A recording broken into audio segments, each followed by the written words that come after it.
அளக்காமல் போய்விட்டோம் என்பதே சந்தேகம்.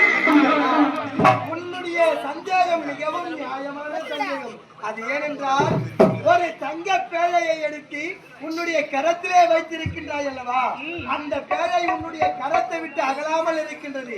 அந்த பேழைக்குள்ளே ஒரு சிறிய ஜீவனை அடைத்து வைத்திருக்கின்றாய். அதனுள் இருக்கும் சிறிய ஜீவனுக்கு நான் படி அளந்தேனோ இல்லையோ என்பது உன்னுடைய சந்தேகம். ஆனால் பார்வதா, அந்த ஜீவனுக்கும் நான் படி அளந்து வெகு நேரமாகிவிட்டது. இதற்குள் இருக்கக்கூடிய ஜீவராசிக்கு பரிலந்தீரா முடித்து விட்டு எனக்கு சந்தேகம் தீரவில்லை. திறந்து பார்த்தால்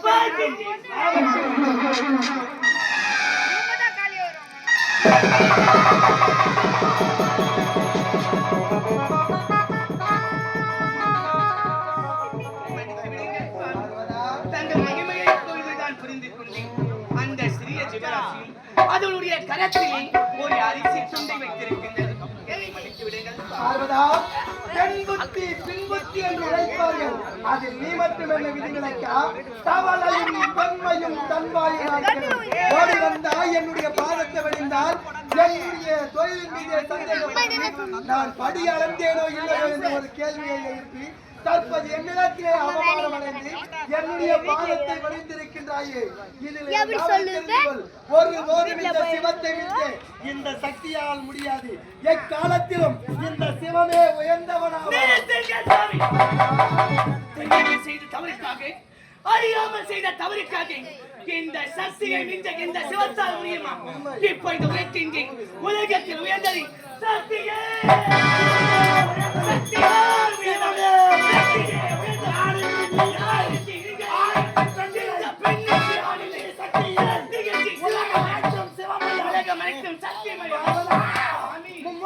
முதன் மூர்த்தினா மூன்று தேவிகளின் முதல் தேவி காத்தல் அழைத்தல் தொழிலுக்கு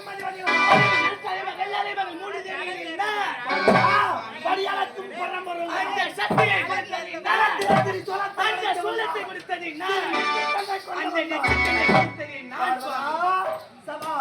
உன்னை படைத்தேன், கரத்திலே திரு சூலத்தை கொடுத்தேன், படியளக்கும் சக்தியினை கொடுத்தேன் என்று பெருமையாக பேசுகின்றாய் அல்லவா? ஏன் எனக்காக நெற்றிக்கண்ணை கொடுத்தவள் என்று பேசுகின்றாயே? உண்மைதான், நெற்றிக்கண்ணை கொடுத்தாய். ஆனால் நீ ஏன் கொடுத்தாய்? எதற்காக கொடுத்தாய்? உன்னுடைய காம இச்சை தீர வேண்டும் என்ற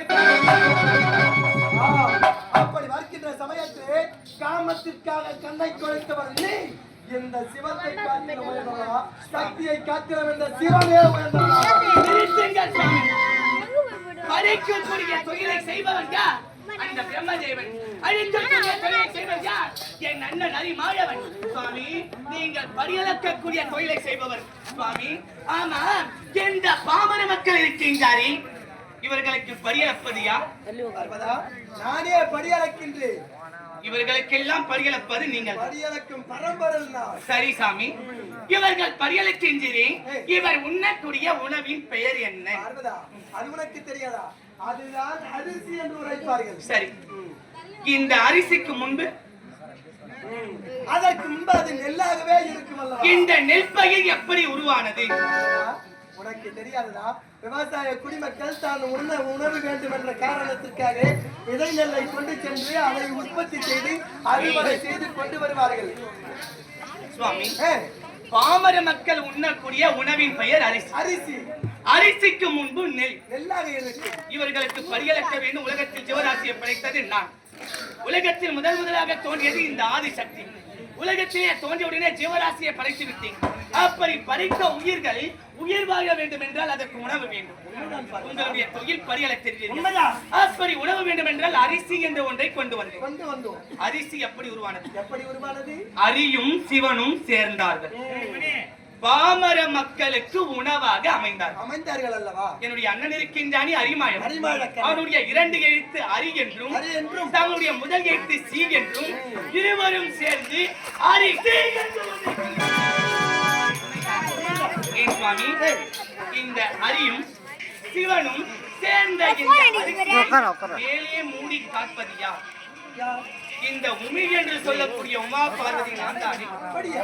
அப்படி நான் மேலே மூடி காக்காவிட்டால் காக்காவிட்டால் இல்லை எப்படி அரிசி உருவாகும்? ஆகையால் தன்னுடைய தொழிலப்பதற்கு பரியளக்கக்கூடிய தொழிலை செய்வதற்கு மூல காரணமே நான் தானே. நான் இல்லை என்றால் உலகத்தில் அதுவும் அசையாது. இந்த பாமர மக்கள் உயிர் வாழ வேண்டும் என்றால் தாங்கள் பரியளந்தால் மட்டும் போதாது. அதற்கு மூல காரணமே நான் தான்.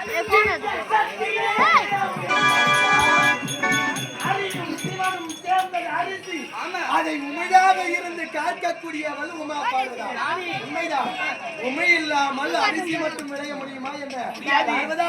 ஆனால் இதில் ஒன்றை நீ சிந்திக்க வேண்டும். அரியும் சிவனும் சேர்ந்தது அரிசி. உடன் உமை சேர்ந்தால் அது நெல் என்று உரைப்பார்கள். நெல்லாக இருக்கும்போது நாம் மூவரும் சேர்ந்ததல்லவா? அரி சிவன் அது மட்டுமல்ல உமா பார்வதி. இந்த மூவரும் சேர்ந்தது ஒரு நெல்.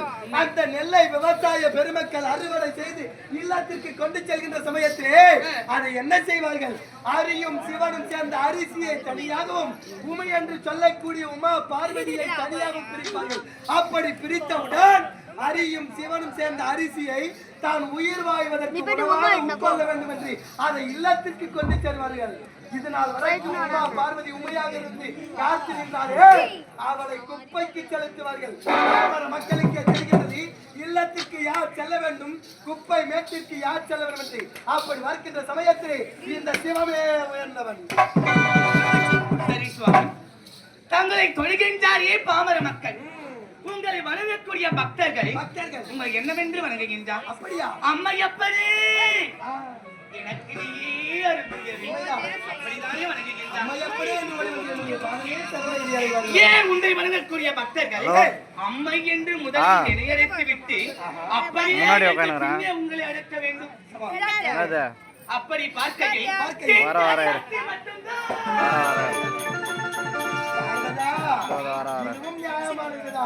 ஒரு பெயரை சொல்லி உரைக்க வேண்டும் என்றால் எப்படி வேண்டும் என்றாலும் அழைக்கலாம். ஏன் இதோ இருக்கின்றாயே இந்த சக்தி பெரும் சக்தி என்று உரைத்தால் இந்த உலகத்தில் எத்தனையோ தீய சக்திகளும் இருக்கின்றது, நல்ல சக்திகளும் இருக்கின்றது. இந்த சிவத்தை முன்வைத்து சிவசக்தி என்று உரைத்தால் தான் அது உன்னுடைய அடையாளமாகும். அப்படி வருகின்ற சமயத்தில் இந்த சிவம் தான் உயர்ந்தவன். கொடுக்க மாட்டாரு சுவாமி. அது மட்டும் கிடையாது. இருந்தாலும் இந்த உலகத்தில் ஒரு குழந்தை பிறக்கின்றது. தன்னுடைய தாய் முன்னூறினார் தன்னுடைய அங்கத்திலே சுமந்து கருவிலே ஒரு குழந்தை ஈன்றெடுக்கின்றார். அந்த குழந்தை பிறந்தவுடன் அதில் வாயிலிருந்து வரக்கூடிய முதல் வார்த்தை என்ன? ஏன் அந்த குழந்தை அப்பா என்று அழைப்பதுதானே, ஏன் அழைக்கவில்லை? அப்படி என்றால் சிறிய குழந்தைக்கே தெரிகின்றது அம்மா என்றுதான் முதலில் அழைக்க வேண்டும் என்று. அப்படி பார்க்கையில் இந்த அன்னையாகப்பட்ட சக்தி தானே உயர்ந்தவை. இந்த சக்தி இந்த உலகத்தில் வேறு எதுவுமே கிடையாது. அந்த தாய்மையை கொடுக்கக்கூடிய சக்தியை ஒரு விதையை விதைத்து விட்டால் மட்டும் போதாது, அதற்கு சிறுக சிறுக நீரை சொட்ட வேண்டும். அப்படி சொட்டினால்தான் விதையாகப்பட்டது அது கூடி அது பெரிய மரமாகி அது காய்க்காய் இப்படியெல்லாம் விளைய வேண்டும் என்றால் அதற்கு நீரை சொட்ட வேண்டும். அப்படி வருகின்ற சமயத்திலே ஒரு பெண்ணாகப்பட்டவள் பிறந்து விட்டால் மட்டும் போதாது, அவள் வளர்ந்து ஆளாகி திருமணமாகி அவளுடைய கர்ப்பத்திலே ஒரு ஆணின் வித்தாகப்பட்டது செல்ல வேண்டும். அப்படி சென்றால் தான் ஒரு பெண்ணாகப்பட்டவள் 10 மாதம் 300 நாட்கள் சுமந்து வழிவாக தன்னுடைய யோனிதமாக அம்மா என்று அழைக்கின்றதே ஒரு குழந்தை. அந்த குழந்தையை ஒரு பெண்ணாகப்பட்டவள் பெற்றெடுக்க முடியும். அப்படி வருகின்ற சமயத்தில் பெண்மைக்கு கருவை அளிக்கக்கூடிய இந்த ஆண்மையாகப்பட்ட சிவமே சரி. தங்கள் உடம்பில் ஓடக்கூடிய இந்த சக்தி சக்திகளை என்றால் சிவம் சக்தி என்று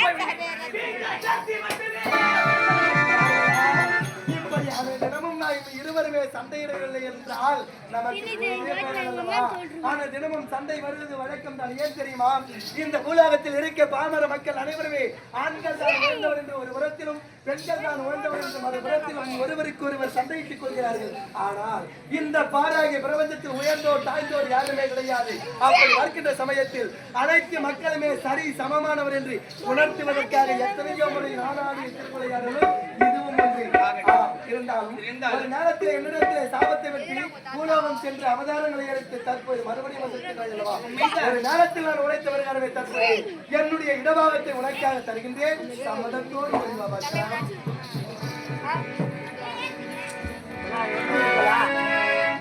மாசி வீணையில் மாலை மதியுமுள் நீசி தேடலும் நீந்திட நீரிலம் பூசும் வந்தனை பொய்மையை போன்றதோர் ஈசல் எந்தை இணையடி நிழலே இறைவா இறைவா இறைவா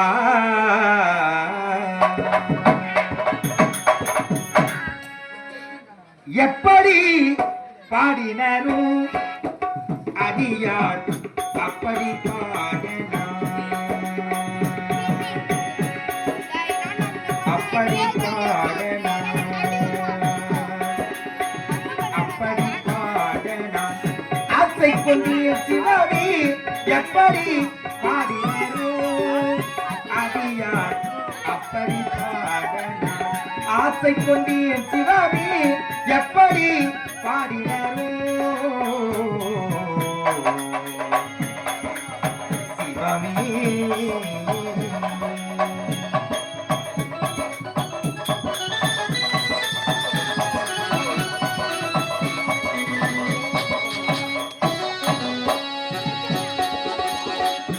அப்பரும் சுந்திரரும் ஆளுடை பிள்ளையும்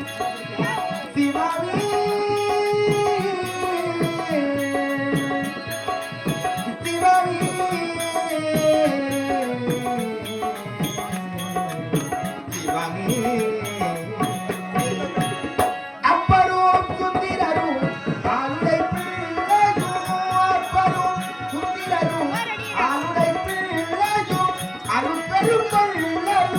பொருளுடன் உணர்ந்து அருப்பெரும்பொருளும் பொருளுடன் உணர்ந்து எப்படி பாடினரோ அடியா அப்படி